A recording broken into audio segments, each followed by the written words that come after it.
Good afternoon, students. Today we are going to start a new chapter, chapter 6, algebraic expression. ठीक है, सबसे पहले इसको देख लेते हैं कि algebraic expression होते क्या हैं. A combination of constant and variables connected by sign plus, minus, multiplication and division is called algebraic expression.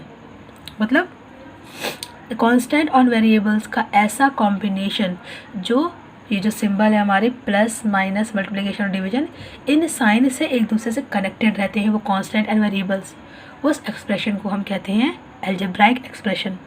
ठीक है, इसमें दो टर्म आए हैं कांस्टेंट एंड वेरिएबल्स, तो इसको समझ लेते हैं कि कांस्टेंट एंड वेरिएबल्स क्या होते हैं. First is constant. क्या होते हैं constant? A fixed numerical value, जैसे कि 2, 4, 6, कोई भी नेगेटिव वैल्यू -4, -1, -8, कोई भी रैशनल नंबर.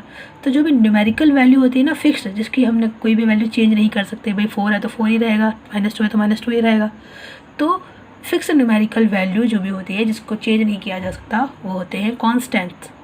वेरिएबल क्या होते हैं, या इनको हम लिटरल्स भी कहते हैं. क्या होते हैं? जो भी हमारे पास अल्फ़ाबेट होते हैं A से लेके Z तक, ABCDEFGH जो भी हम यूज़ करते हैं वो सारे वेरिएबल्स होते हैं, या फिर लिटरल्स भी इनको कहते हैं. तो ठीक है, कांस्टेंट समझ में आ गया. जो भी फिक्स वैल्यू न्यूमेरिकल की होती है वह कांस्टेंट होते हैं. वेरिएबल्स जिन इनकी वैल्यू चेंज होती है, जो वेरिएबल्स होते हैं, अगर वैल्यू A की वैल्यू, मान लीजिए मेरे पास वेरिएबल x है, अगर x की वैल्यू 1 रखूँगी अपनी इक्वेशन में तो कुछ और वैल्यू आएगी, 2 रखूँगी तो कुछ और वैल्यू आएगी. तो वेरिएबल की जो वैल्यूज़ है वो चेंज होती रहती है, पर रिप्रेजेंट किससे करते हैं? अल्फ़ाबेट से करते हैं. तो इन दोनों का जो कॉम्बिनेशन होता है, जब ये दोनों constant and variables in sign से कनेक्टेड होते हैं तो एल्जेब्राइक एक्सप्रेशन बनता है. मैंने यहाँ पे कुछ एग्जांपल लिए हैं, जैसे कि this is 2x² y, 3xy + 2 and 2a² + 2a + 3.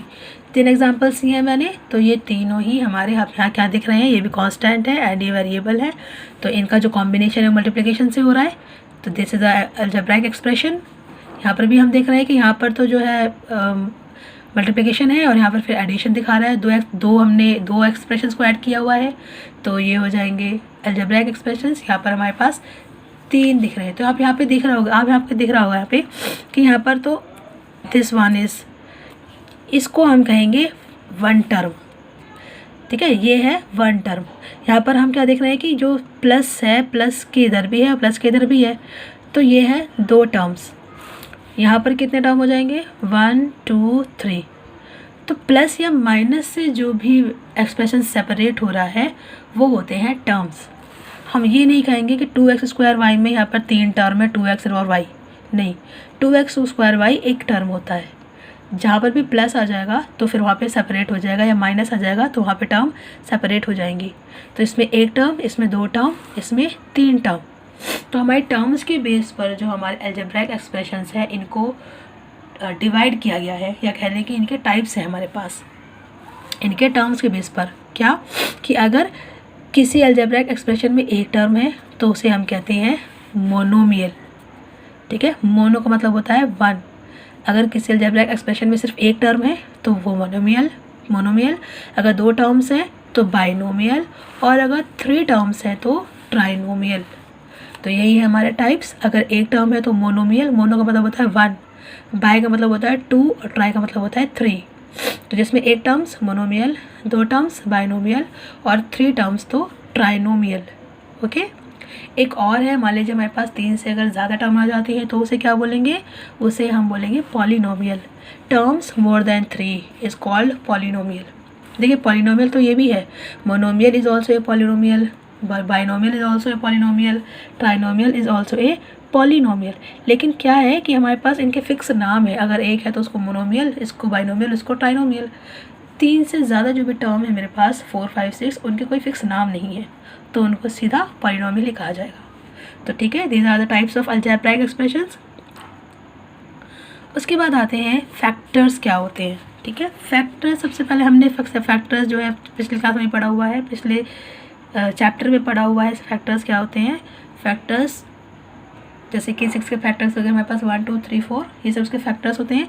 इसी तरीके से हमारे पास एल्जेब्राइक एक्सप्रेशंस के भी फैक्टर होते हैं. जैसे कि मैंने यहाँ पे लिखा हुआ है 3x y के फैक्टर्स क्या होंगे? 3x और y. तो इसके फैक्टर्स हुए। तो फैक्टर्स अब देखिए यहाँ पे हमारे पास कांस्टेंट भी है और वेरिएबल भी है या फिर लिटरल भी है। तो इनके कांस्टेंट और लिटरल के बेस पर जो फैक्टर्स है वो 2 पार्ट्स में डिवाइड है, एक कांस्टेंट फैक्टर, दूसरा लिटरल फैक्टर।